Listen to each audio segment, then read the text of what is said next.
Wewe ni nani? Ni swali muhimu sana na ni swali gumu sana.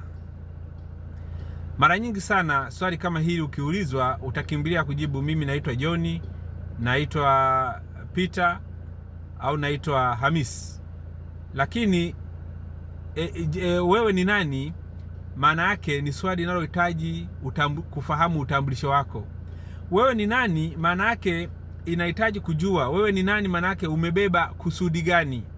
Mtengenezaji pekee wa bidhaa ndiye anayejua hiyo bidhaa ina nini au ina kusudi gani. Kwa hiyo swali kama hilo, wewe ni nani, ni swali gumu sana, inahitaji kutulia sana kulijibu. Mara nyingi sana watu kimbilia kutaja majina yao, lakini ukweli ni kwamba wewe ni nani, anayejua wewe ni nani ni aliyeruhusu uzaliwe, ni aliyekuumba, aliyekutengeneza, ndiye anayejua wewe ni nani. Jina ulilopewa ni jina lilopewa tu, yawezekana lisiendane hata na wewe ni nani.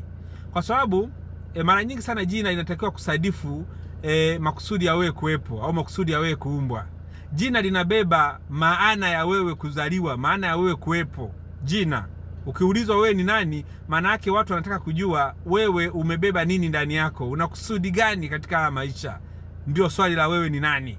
Kwa hiyo wewe ni nani ni swali muhimu sana, na mara nyingi sana watu wanaishi maisha marefu bila kujua wao ni akina nani. Kwa hiyo wanaishi bila kutambua kwamba yeye aliumbwa kwa kusudi gani na ana nini ndani yake ambacho ndicho hicho kinachomtambulisha yeye ni nani.